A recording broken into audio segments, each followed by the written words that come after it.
Hi friends, இன்றைக்கி என்ன video பார்க்க போகிறோம் பார்த்தீங்கன்னா பாசிப்பயிறு குழம்பு தான் பார்க்க போகிறோம். ஸோ வாங்க எப்படி பண்ணுறேன் பார்க்கலாம். அதுக்கு பாசிப்பயிறு 30 கிராம் மட்டும் எடுத்துருக்கேன். இதை நல்லா வறுத்துக்கலாம்.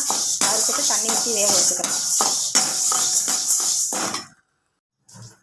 இப்போ பார்த்திங்கன்னா நல்லா வறுத்தாச்சு. இந்த பதத்தில் வறுத்துக்கோங்க. வறுத்துட்டு இப்போ தண்ணி ஊற்றி வேக வச்சுக்கலாம். இதுக்குள்ள ஒரு தக்காளி பழம் சேர்த்துக்கலாம். இப்போ ஒரு தக்காளி பழம் சேர்த்து வேக வச்சாச்சு. சட்டுன்னு ஒரு 10 நிமிஷத்தில் அந்த குழம்பு வச்சிடலாம். இப்போ நல்லா கொதிச்சுக்கிட்டு இருக்கு. இது வேகட்டும். சட்டுன்னு உங்களுக்கு ஏதாச்சும் ஒரு குழம்பு வைக்கணும்னு நினச்சிங்கன்னா நீங்கள் இந்த பாசிப்பயிறு குழம்பு ஈஸியாக வச்சிடலாம். நீங்கள் லெமன் சைஸ் அளவுக்கு புளி எடுத்துருக்கேன். இப்போ இதில் கரைச்சிட்டு இங்கே 2 ஸ்பூன் கிட்ட குழம்பு பொடி எடுத்து வச்சுருக்கேன். இது கூட சேர்த்துக்கலாம். இது கூட உப்பு சேர்த்து கலந்து வச்சுக்கலாம்.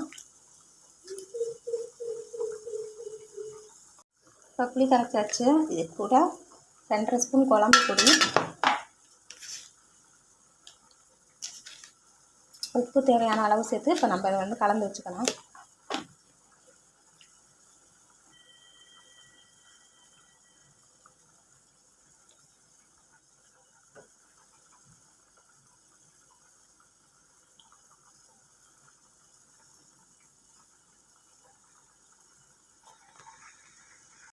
இப்போ பார்த்தீங்கன்னா பாசிப்பயிறு இந்த அளவுக்கு வெந்தால் போதும். ரொம்ப வேக வச்சிங்கன்னா நம்ம குழம்பு வைக்கும் போது உங்களுக்கு கரைஞ்சிரும்.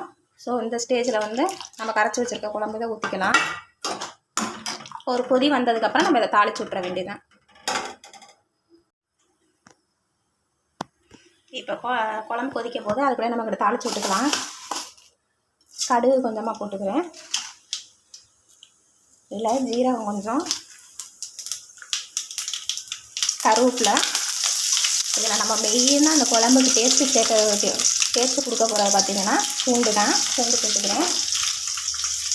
ஒரு பெரிய வெங்காயம் அரைச்சி வச்சுருக்கேன், அதையும் சேர்த்துக்கிறேன். இதுக்கு சின்ன வெங்காயம் தான் நல்லாயிருக்கும். இந்த சின்ன வெங்காயம் இல்லாதனால பெரிய வெங்காயம் சேர்த்துருக்கேன். இப்போ நல்லா இதை வதக்கிக்கலாம்.